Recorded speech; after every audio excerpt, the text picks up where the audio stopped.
Donc, on va tester, mais il paraît qu'elle marche, la liaison avec Serge Papin, qui, je vous le rappelle, est en Corse. Et au nom du club des managers, je tiens à remercier à nouveau Orange, qui nous aura assisté plus que très largement dans ce congrès, parce que la retransmission directe est tel un succès et sans défaut, alors que nous, depuis ce matin, accumulons le retard, les valses avant et arrière. Visiblement, je vois que Serge Papin est là. En image, en tous les cas. Monsieur Papin, on fait le test. Bonjour. Bonjour. Écoutez, la technologie nous permet d'être ensemble. Bon, mes obligations à l'Assemblée Générale de Système Sud font que je ne peux pas être avec vous. Mais grâce à Orange, donc, nous sommes ensemble. Donc, formidable. Alors, on va pouvoir maintenant appeler les autres intervenants. Rosemarie Moins, la directrice promotion et professionnalisation de la Fédération française de la franchise. Jean-Michel Zilberstein, que j'ai vu passer tout à l'heure et qui ne devrait pas être très loin, qu'on devrait pouvoir récupérer, le délégué général du Conseil national des centres commerciaux. Et puis Francis Palombi, le président de la Confédération des commerçants de France. On cherche toujours Jean-Michel Zilberstein. Où est-il? Il y a 2 minutes, il était là. Il est reparti. Bon. Alors, on va se caler sur la présentation qu'on voulait. On va se caler ici. Je zappe à toute vitesse. C'est bon. On va se recaler sur l'image qui nous va bien. On verra ça tout à l'heure dans le détail. C'est bon. Et j'ai oublié d'appeler Christophe Baraston, premier vice-président du club des managers de Centre-Ville, que j'aimerais bien voir sur scène aussi. Donc il me manque et Christophe. Si on pouvait aller me chercher et Christophe et Jean-Michel Zilberstein, ça serait sympa. Parce que pour une fois, non, parce que je vois Christophe Baraston et pas Jean-Michel Zilberstein. Voilà, donc on est à l'heure. Je crois qu'on va démarrer. On va démarrer, Jean-Luc, je te propose de démarrer. On va inverser, je te propose de démarrer la première question, je ferai la deuxième. Alors, la première question qui est posée aux intervenants, c'est quelles évolutions de la consommation à l'heure actuelle et, bien entendu, quelles perspectives. Donc, c'est-à-dire comment vous voyez, vous sentez l'évolution, vous constatez les événements, mais il y a des évolutions profondes. Alors là, je dirais, c'est une question qui est posée à tous les intervenants de leur point de vue et de leur poste d'observation, puisque tous les postes d'observation ne sont pas égaux. Et donc, je vais demander à Serge Papin peut-être de commencer, puisqu'il est en liaison, et pendant que ça marche, profitons-en. On a une grande confiance en Orange, bien entendu, mais nous sommes dans des milieux en ce moment plus mouvants que vous en Corse, ce qui est le paradoxe. Cher ami, comment voyez-vous l'évolution de la consommation, les tendances, et comment vous situez par rapport à ce mouvement? Bien, écoutez, d'abord, la consommation, il y a ce qu'on pourrait qualifier le contenant et le contenu. Pour ce qui concerne le contenant, donc on va dire les magasins, les réseaux, je pense que le commerce, finalement, il n'est jamais que le reflet de la société. C'est-à-dire il s'adapte à la société dans laquelle il est.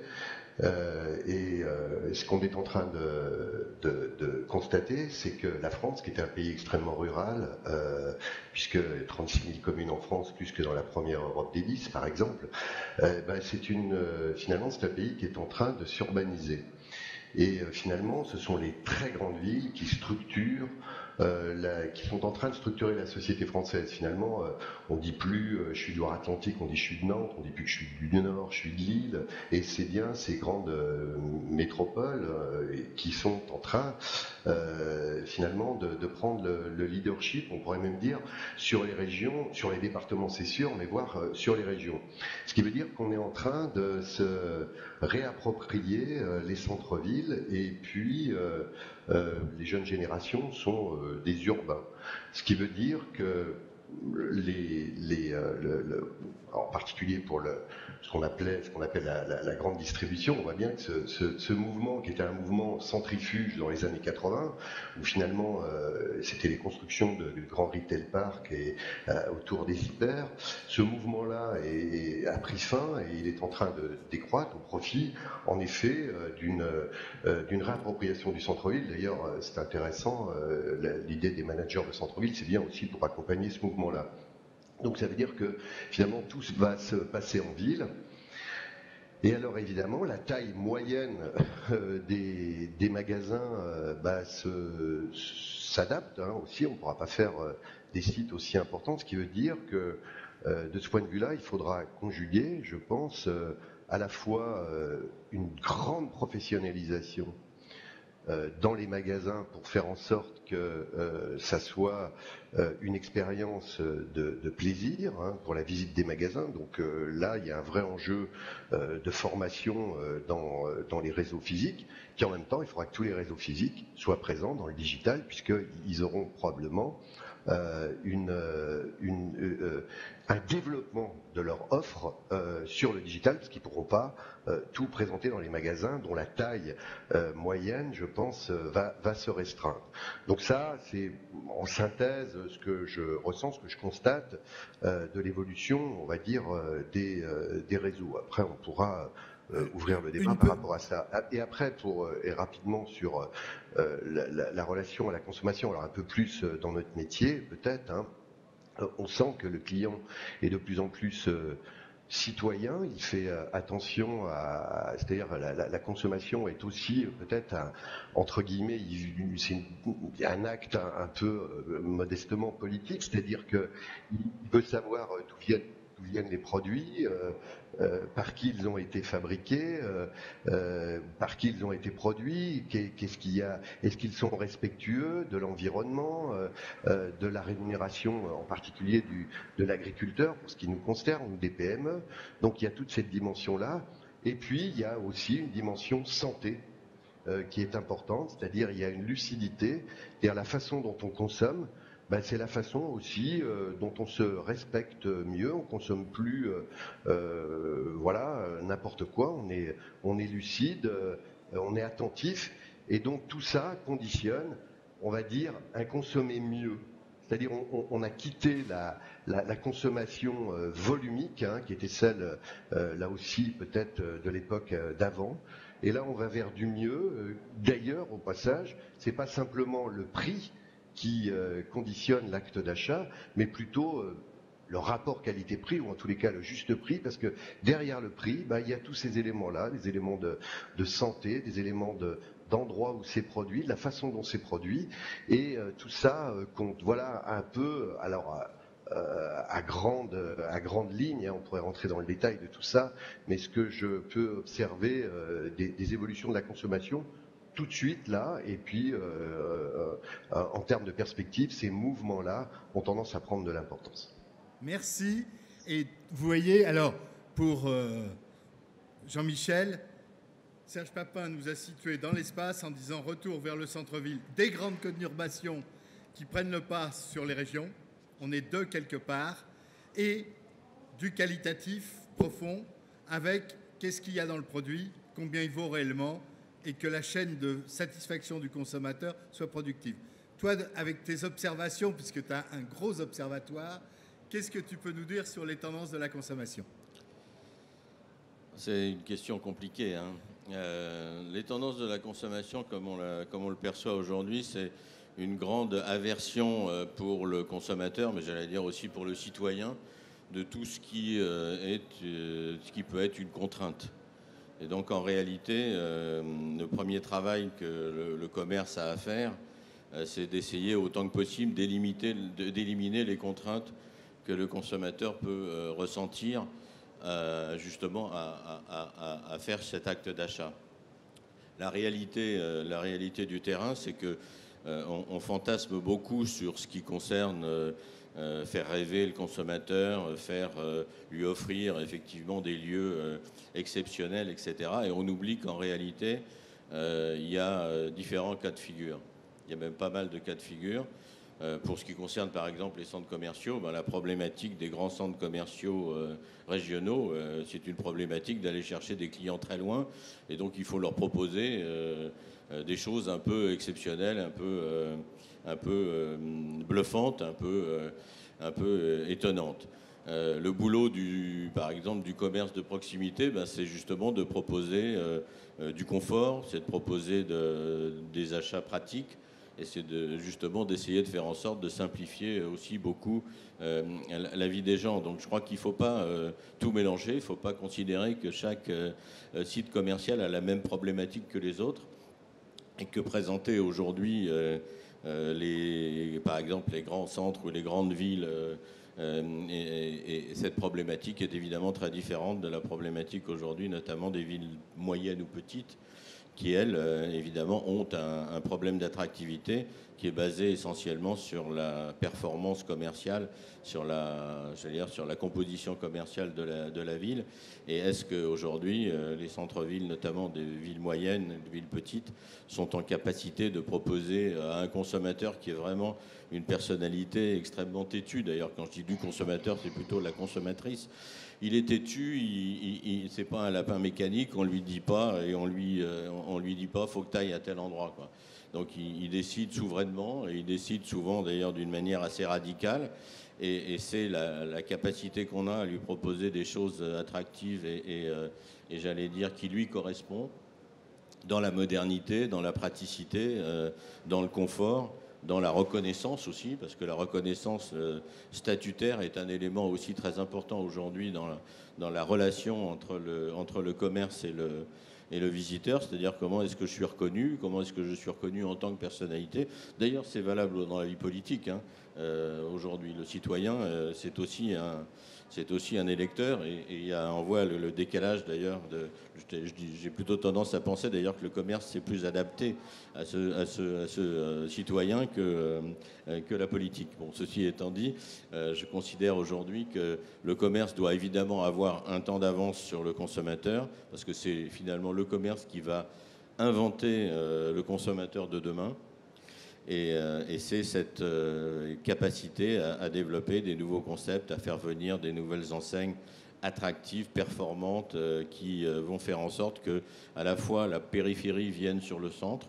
Il est important aujourd'hui de savoir que la plupart des villes moyennes, leur problématique, c'est pas de faire en sorte que les clients du centre-ville partent vers la périphérie, mais c'est comment est-ce que j'attire la périphérie vers le centre-ville. Et ça, c'est un élément qui me paraît essentiel. Il y a plus de clients potentiels en périphérie qu'en centre-ville. Et donc, soyons capables de les accueillir, encore une fois, d'une manière pratique, d'une manière confortable et d'une manière fluide, et avec des enseignes puissantes. Et à ce moment-là, je pense qu'ils reviendront. Encore une fois, nos consommatrices sont des gens extrêmement têtus. Alors, on va passer la parole à quelqu'un qui est une consommatrice, et pas forcément têtue. Pas forcément têtue, ça m'arrive, oui, ça peut m'arriver, oui, effectivement. Alors d'un point de vue, effectivement, on a brossé le tableau de où sont les pôles de consommation, comment la ville s'organise, le centre-ville, centres commerciaux. On a parlé d'enseignes. Alors moi, en tant que représentante des enseignes qui se développent en franchise, j'aborderai les perspectives du commerce par une évolution forte que les réseaux ont mis en place récemment, qui est effectivement toute l'approche digitale. Puisque comme on l'a dit aujourd'hui, et vous le disiez, Monsieur Silberstein, très bien, c'est que le consommateur, il consomme ce qu'il veut, quand il veut, où il veut. Ou en tout cas, c'est ce qu'il veut aujourd'hui. C'est ce qu'il recherche. Donc, il y a effectivement l'abolition des barrières. Et il faut lui donner la possibilité de rentrer en contact avec la marque et l'enseigne ou le magasin là où il a envie et quand il en a envie. Et donc, toutes les problématiques, je dirais, de commerce, de réseau, de digital, de digitalisation, d'omnicanalité, etc., étaient vraiment, sont au cœur du sujet, de manière d'autant plus aiguë qu'en franchise, on se retrouve avec des indépendants qui vont développer leur propre entreprise sur leur zone géographique exclusive dans 90% des cas, et que ça posait des vrais problèmes, j'allais dire, de modèle économique. Les réseaux ont beaucoup planché là-dessus. Aujourd'hui, je pense qu'on y est parvenu. On est passé au-dessus de ça. Et les enseignes sont au contraire aujourd'hui armées pour faire cette proposition-là aux consommateurs, et sans doute beaucoup plus armé que le commerce traditionnel, puisque, j'allais dire, une des forces des réseaux organisés, notamment en franchise, c'est de proposer des moyens que je qualifierais d'industriels appliqués au local. Et ça, le commerce individuel, le traditionnel, a effectivement pas forcément toujours les moyens de faire ce genre de démarche. Et aujourd'hui, toutes les solutions, j'allais dire web to store, comme on dit, qui sont mises en place, elles sont mises en place pratiquement, je dirais, partout. Le click and collect est complètement généralisé, la e-réservation fonctionne bien, les sites internet, puisque c'est un des vecteurs les plus importants de prise de contact du consommateur avec l'enseigne, tous les réseaux de franchise ont travaillé très fortement leur site internet, hébergent des pages dédiées à chacun des commerçants où ils peuvent mettre leur actualité, voire leur promotion sur leur propre site. Donc on voit que tout ça a fortement évolué, et quel que soit le secteur d'activité. Et ça fait partie, je ne vais pas dire que ça fait partie des gènes parce que j'irai un petit peu vite, mais ça fait partie quand même maintenant du savoir-faire, je dirais, des réseaux. Par rapport à tout ça, il y avait Darty qui disait il n'y a pas si longtemps que de plus en plus de clients allaient voir son site internet. Darty qui se développe en franchise, enfin pour ceux, je pense que vous le savez, mais depuis une bonne année maintenant, se développe en franchise. Il disait que leur site internet était de plus en plus visité, que le chiffre d'affaires des magasins augmente, et que 30% des ventes se font par le biais du click and collect. Et quand on a dit ça, on a fait un peu la quadrature du cercle, quand on se dit, ben voilà, on a tout intégré, l'idée c'est de vendre, et c'est pas dans l'opposition du e-commerce par rapport au magasin physique, c'est que ça forme un tout maintenant, et ça doit former un tout pour justement pouvoir donner satisfaction à ce fameux consommateur ou consommatrice un peu buté qui veut ce qu'elle veut quand elle veut. Et là où je rejoindrai aussi ce qui a été dit, c'est qu'il apparaît, et ça nos réseaux nous le disent, c'est que le consommateur ne veut pas qu'il se sente obligé d'acheter. C'est-à-dire qu'il veut que la marque lui parle, que l'enseigne lui parle quand il en a besoin, et il veut que l'enseigne lui parle de ce dont elle a besoin.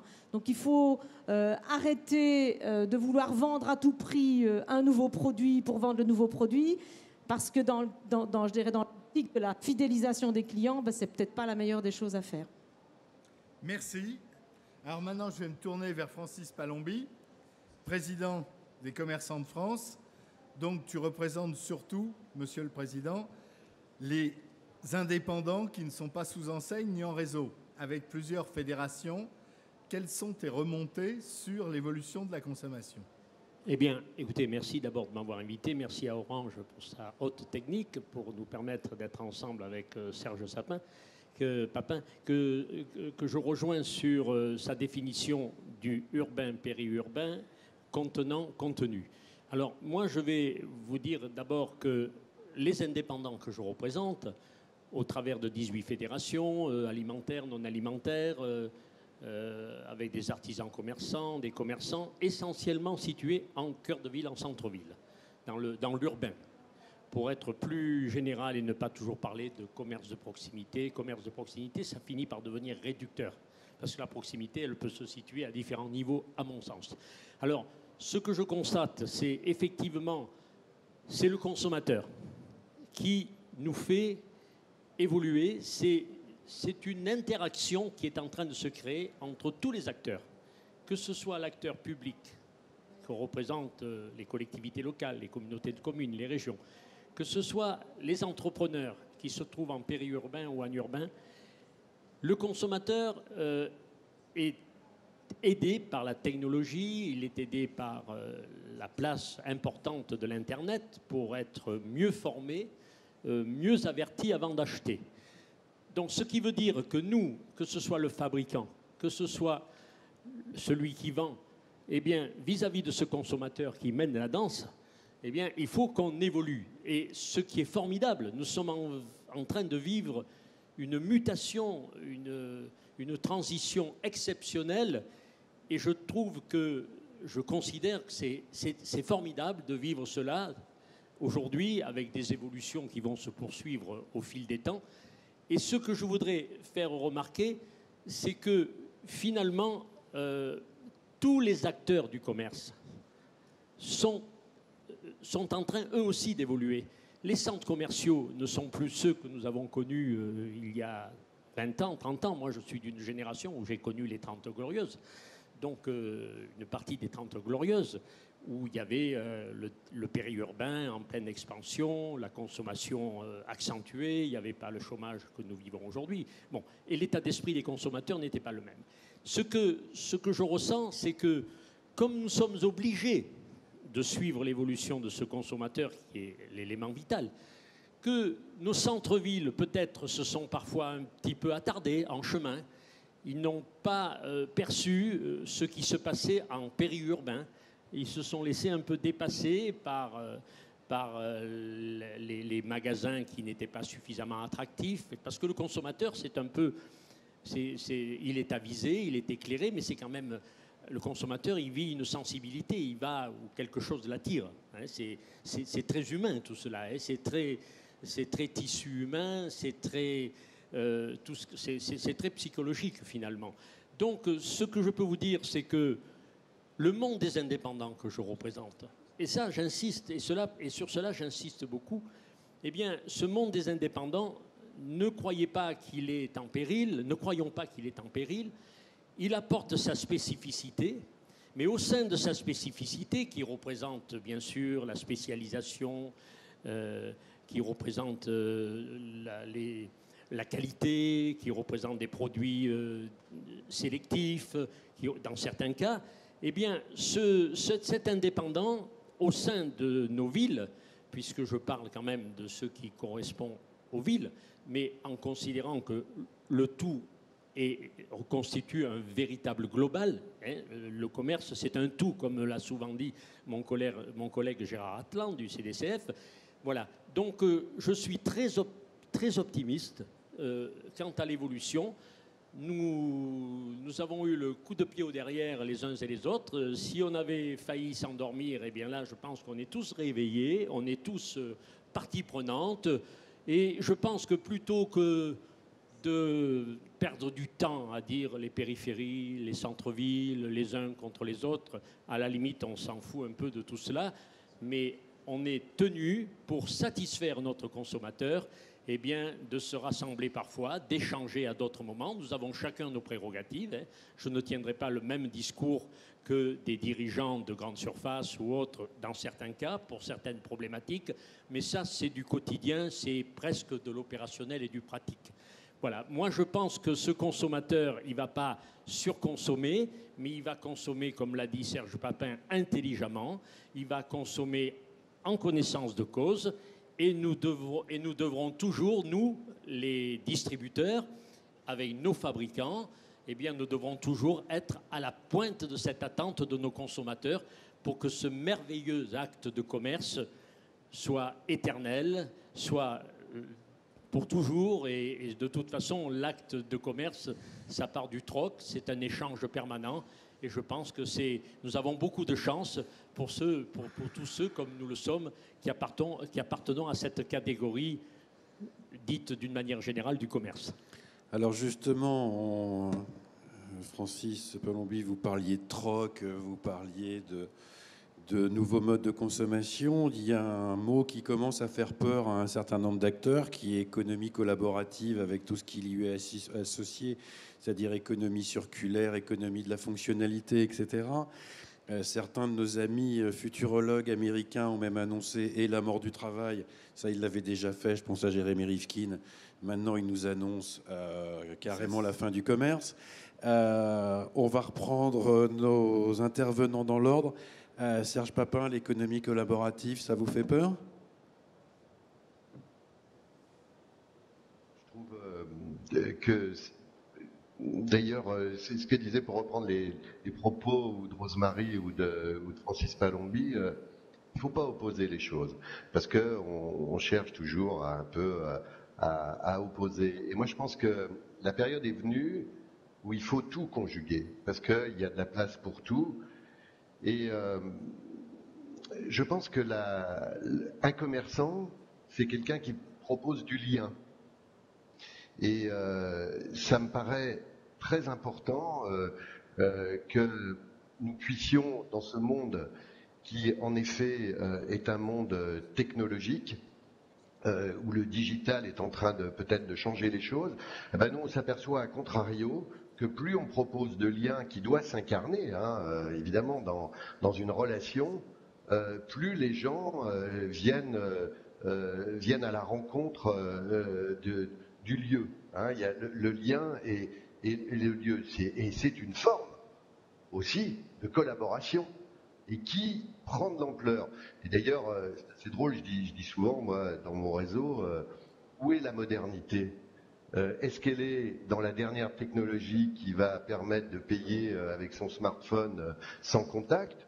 Ou est-ce que c'est pas dans la présence d'un bon boucher, par exemple, dans mon métier ? Ben, au fond, c'est les deux. Parce qu'il faut plutôt conjuguer les choses que de les opposer. Alors, sur l'économie, ce que vous appelez l'économie collaborative, il faut être très prudent parce que il y a, je trouve, un peu d'effet de halo dans tout ça. Parce que soit c'est une vraie collaboration, une économie collaborative, et moi qui suis président d'un groupement de commerçants organisés en coopérative, la coopérative, c'est vraiment le meilleur des statuts pour collaborer. Et d'ailleurs, je sais que Francis Palombi a un projet aussi pour des commerçants indépendants qui pourraient s'organiser de manière structurée, parce que la collaboration, elle a besoin aussi de cadres. Mais quand je vois les exemples qui sont portés, alors soit ce sont des exemples un petit peu marginaux et après tout qui vont émerger, quand par exemple des AMAP ou dans notre métier la ruche qui dit oui est en train de prendre des places, et ben ils auront toute leur place. Mais quand l'économie plus ou moins collaborative, elle est exprimée par des entreprises ou des start-up à qui on dit mais voilà les collaborateurs ils sont dans un système collaboratif, ils sont dans le même système qu'avant, sauf que c'est le modèle de management qui est plus collaboratif. Parce que c'est ces signes-là aussi qu'il faut prendre en compte. C'est-à-dire que les générations d'aujourd'hui, le management pyramidal d'autrefois, ne correspond plus à la façon de répondre aux besoins des trentenaires, par exemple, que nous sommes en train d'intégrer. C'est-à-dire on est dans un management beaucoup plus horizontal qu'autrefois il était vertical avec un sens de la hiérarchie qui probablement est à remettre en cause. Donc vous voyez, sous ce mot collaboratif, il y a parfois un statut, mais aussi probablement un mode de vie, et puis un mode de management qui est intéressant. Là. Et moi, je pense qu'il faut, derrière ce mot, incarner un petit peu les choses. Jean-Michel Zilberstein, on voit sur certains plans de projets de centres commerciaux des mètres carrés réservés à l'économie collaborative. On en fait quoi dans les centres commerciaux de cette économie collaborative ? Objectivement, pas grand-chose quand même. Il faut être clair. Il y a le domaine. Donc c'est pour en parler, c'est pour être à la pointe. Je ne pense pas que ce soit aujourd'hui un sujet primordial. Bon, le sujet, en fait, l'économie collaborative, en réalité, à qui elle profite ?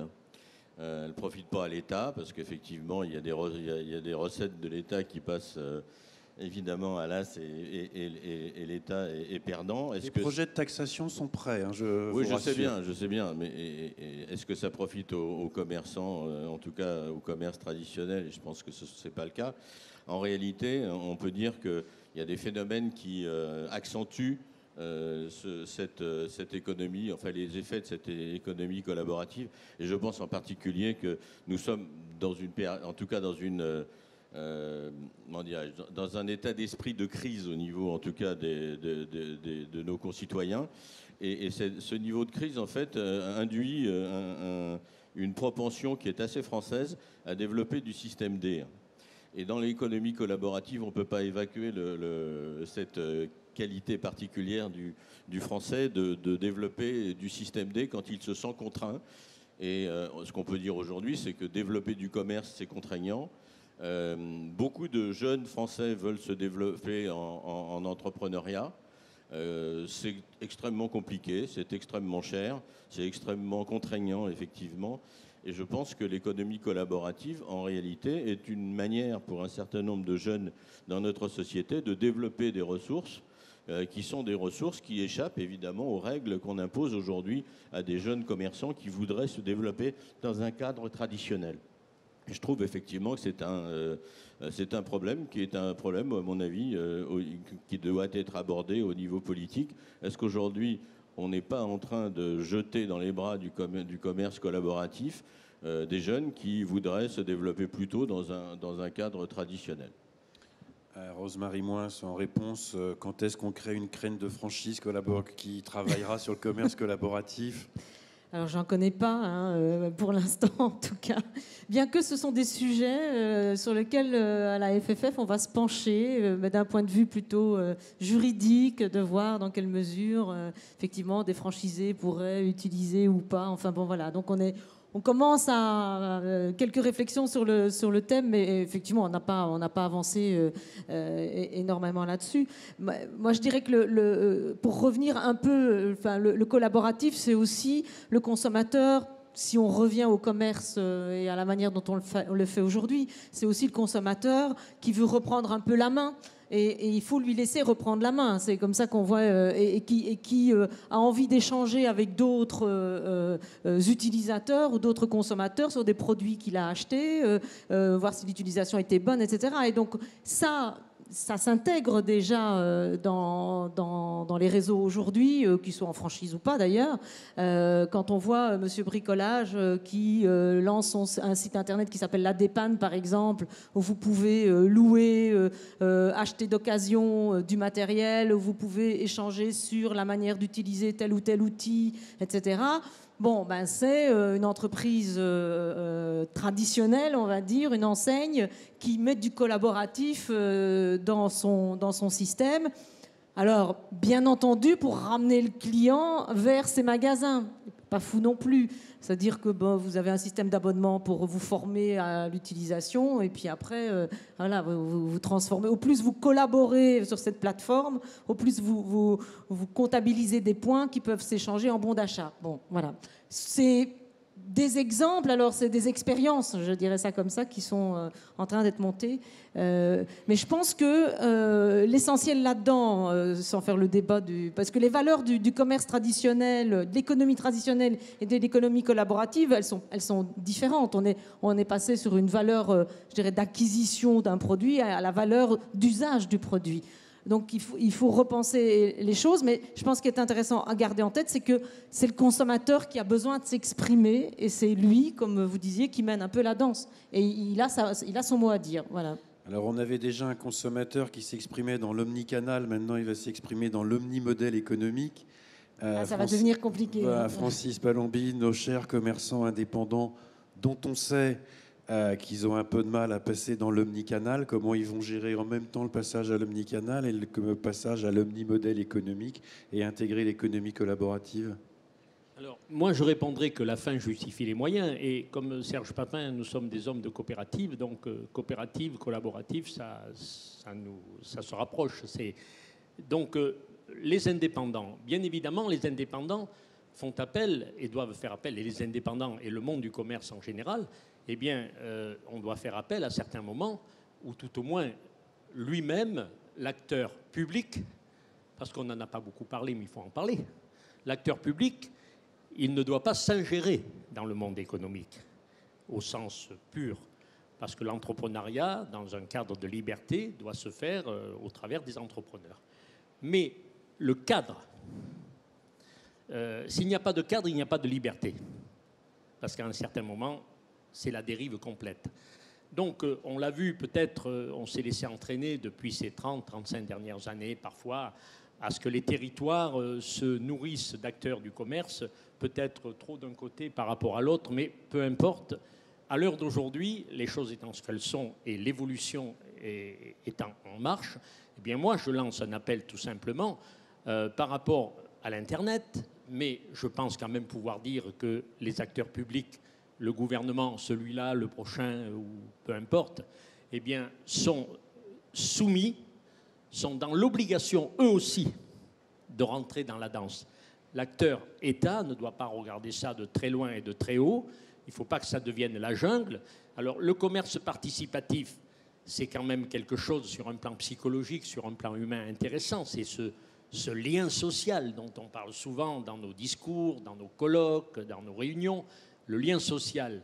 Le lien social, il n'est pas que dans le centre-ville. Il peut aussi s'exprimer dans les périphéries, dans différentes formes de commerce. Pour que nous puissions continuer à évoluer, et c'est le cas, et ce sera le cas, j'en suis convaincu, parce qu'on s'adaptera, et l'État devra et doit, et est en train, dans certains cas, d'approfondir tous ces sujets, les marketplaces et tant d'autres moyens. L'Internet, on ne vivra plus de recul, ça fait partie des habitudes de consommation des acteurs consommateurs. Bon, mais l'Internet, essayons de voir dans toute chose, à partir d'une régulation normale, essayons de voir, d'extraire le côté positif. Et je reviens, cher Thibault, à ce que j'ai dit dans ma première intervention. J'ai confiance d'abord aux acteurs économiques, et puis essayons d'avoir confiance aussi aux acteurs publics.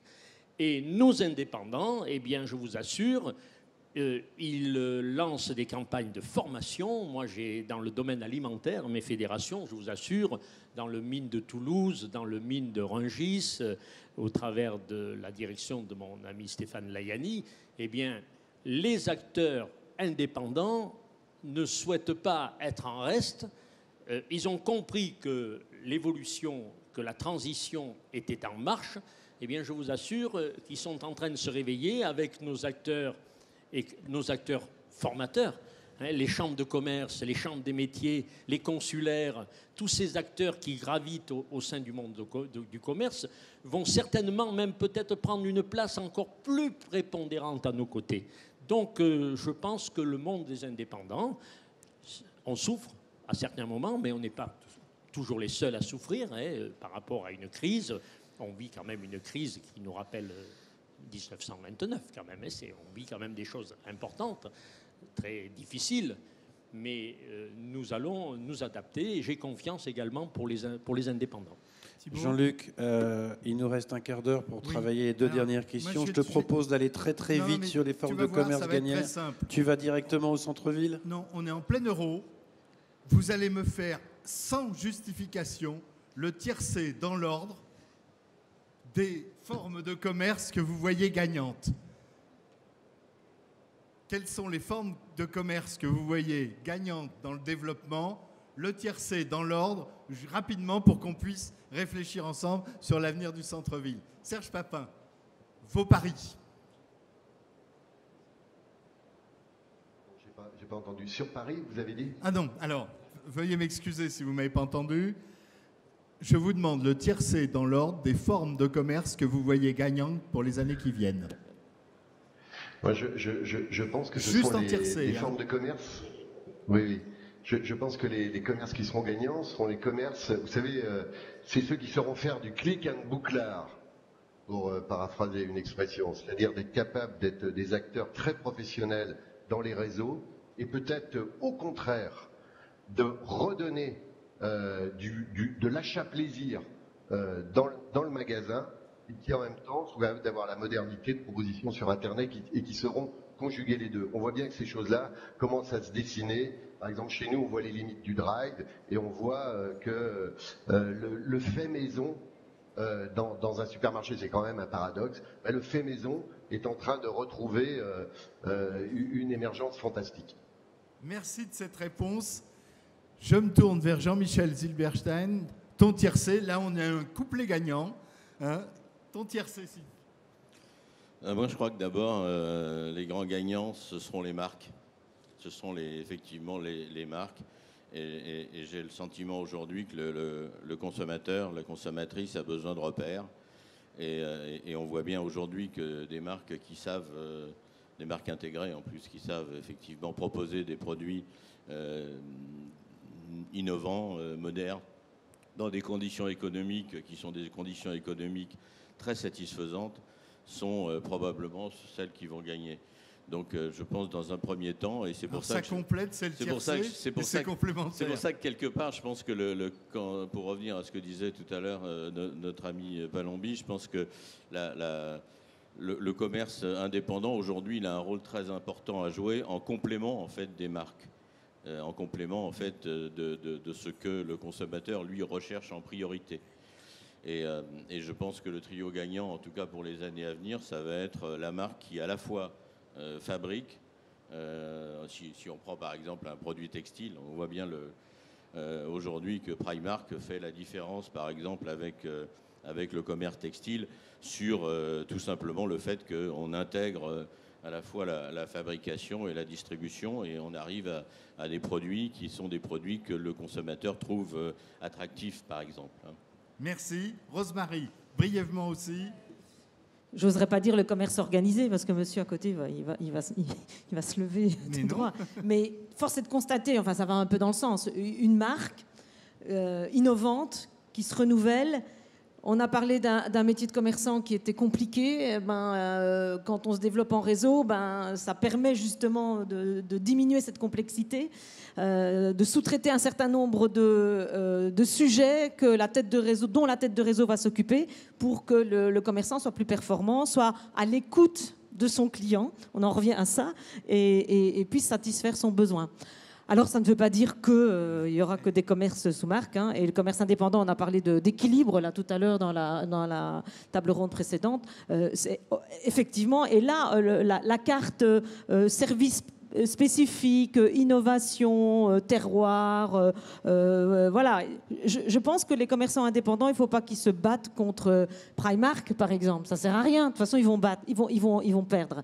Donc, c'est une bataille perdue d'avance. Par contre, ils ont une carte à jouer, justement, sur quelque chose d'original, d'innovant, etc. Merci. Et vous voyez, on leur demande quelle forme, et ils vous répondent des profils de commerce qui se précisent au fur et à mesure. Alors, la dernière touche, Francis, puisque là, vous êtes en train de nous élaborer vraiment une méthode. Je te passe la parole après. Écoutez, je vais donner la dernière touche. Il n'y a pas peut-être de dernière touche en soi. On est dans la réflexion en permanence et dans l'évolution. Mais je pense que le gagnant, c'est, je le pense, par rapport à un certain affaiblissement pendant une certaine régression, à un certain moment, au fil des 10, 15, 20 dernières années, le commerce indépendant a vécu un creux de vague quand même. Il a un peu pris de retard à une certaine époque. Et je pense que ce commerce indépendant, eh bien, de par sa spécificité, son adaptabilité, de par l'aide de l'Internet, parce que l'Internet, justement, les commerçants indépendants doivent en faire un complément de vente, ne serait-ce que pour flécher les clients vers lui, mais surtout, comme le commerce indépendant est innovant, peut-être innovant, peut-être axé sur la qualité, la spécificité, eh bien, comme le consommateur est éveillé, eh bien, le consommateur, il va aussi, dans sa consommation, rechercher également le commerce indépendant. Donc, je pense que le retour aux grandes villes, dans le tiercé, je le mets... Tu joues placé. Alors, peut-être vous allez me trouver partisan, mais au risque de l'avoir été, j'exprime ce que je ressens. Je vais passer la parole Christophe, on voulait te garder pour la fin, mais je constate avec bonheur que j'entends des commerçants qui disent qu'il n'y aura pas de perdants. Il y a ceux qui sauront se débrouiller et a priori, il n'y a pas de perdants, on a de l'avenir. Vas-y. Oui, tout à fait. Enfin, ce que je pense, c'est que le commerce gagnant, c'est celui qui saura s'adapter entre le numérique, les nouvelles évolutions, mais aussi tout ce qui est de base, c'est-à-dire l'accueil, la fidélité, tout ce qui font les principes du commerce d'avant.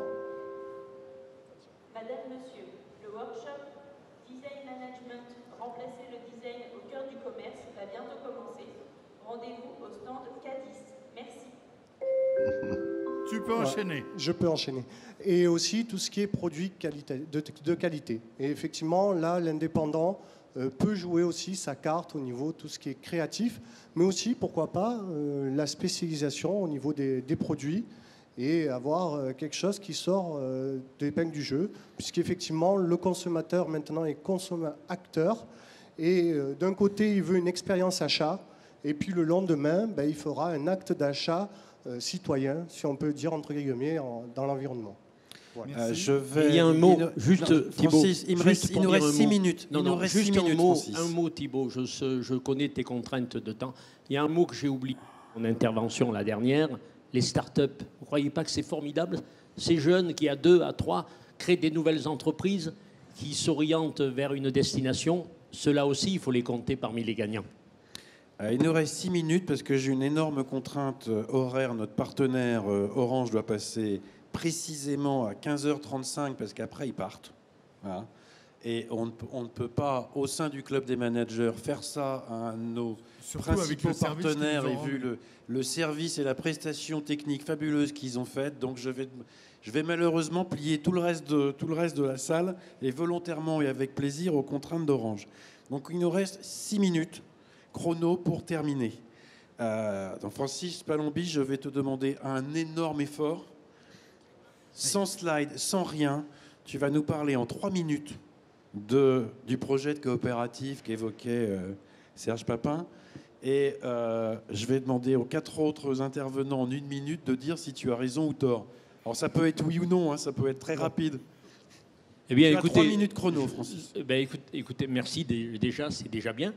Je vais essayer de tenir dans 3 minutes. C'est vrai que ce n'est pas dans mes habitudes, mais je vais m'y conformer. Il faut s'adapter, avons-nous dit. Jean-Luc, tu es maître du temps. Hein. Tout simplement, il nous manque dans les centres-villes, chers élus, conseils régionaux, commerçants, entrepreneurs, chaînes, il nous manque une forme de management.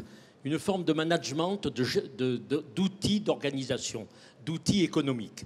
Eh bien, en cherchant bien, en regardant outre-Atlantique, nous avons trouvé un modèle au Québec, les sociétés de développement commercial. Ces sociétés de développement commercial, avec ma déléguée générale, avec la CDF, avec les acteurs que je vous ai cités tout à l'heure, CGPME, Chambre de commerce, juristes, spécialistes, eh bien, nous avons adapté le modèle des sociétés de développement commercial pour la France, afin que nos villes, qui le voudront d'une manière démocratique, sans imposer à qui que ce soit, c'est vrai que les Québécois peuvent imposer à partir du moment où la majorité est intervenue. Eh bien, en France, nous suggérons, nous déposons le dossier à Madame Martine Pinville dans les prochaines semaines, eh bien, nous allons proposer des coopératives d'intérêt collectif que nous appellerons des coopératives de développement économique qui ne rassembleront pas que 23 commerçants dans une ville où il y a 200 entreprises, mais nous rassemblerons dans les périmètres, dans les villages, dans les moyennes villes, les grandes villes, eh bien, nous rassemblerons dans cette organisation de coopérative, et je pense que Serge Papin, je vais d'ailleurs lui présenter à titre personnel le projet parce que c'est un grand expert en termes de coopérative, eh bien, il y aura les artisans, par lettre alphabétique, comme ça on vexe personne, artisans, commerçants, professions libérales, il n'y a pas de différence. Quand on est dans une ville, qu'on est toubib, qu'on est pharmacien, qu'on est charcutier, qu'on est chausseur, qu'on est une chaîne de distribution très connue, eh bien, on doit se rendre solidaire, on doit être ensemble,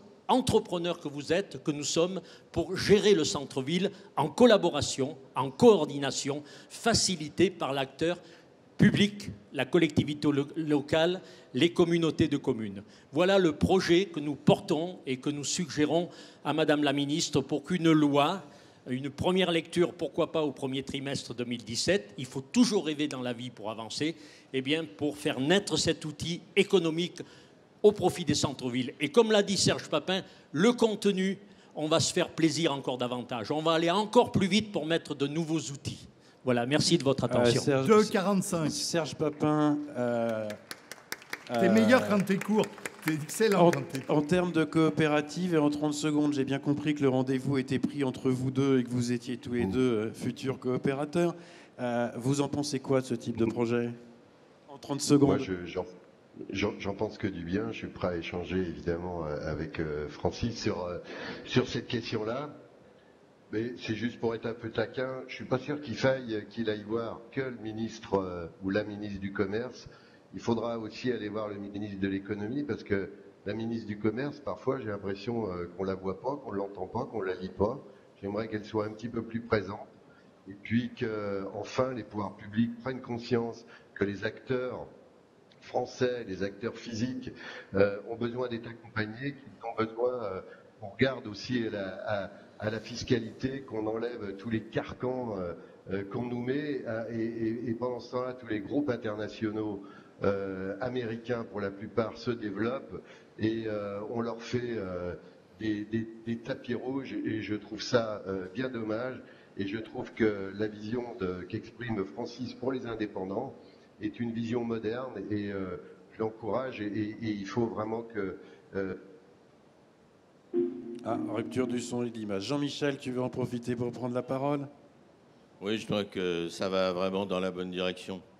Je pense qu'il y a besoin de structurer, évidemment, le commerce en centre-ville. Il faut que les élus puissent avoir des moyens d'intervention. Il faut évidemment que le commerce puisse faire l'objet d'une étude scientifique dans les villes, et que quelque part, l'initiative, enfin pour ce que j'en ai vu, et j'aimerais d'ailleurs beaucoup que mon ami me le présente peut-être davantage en détail.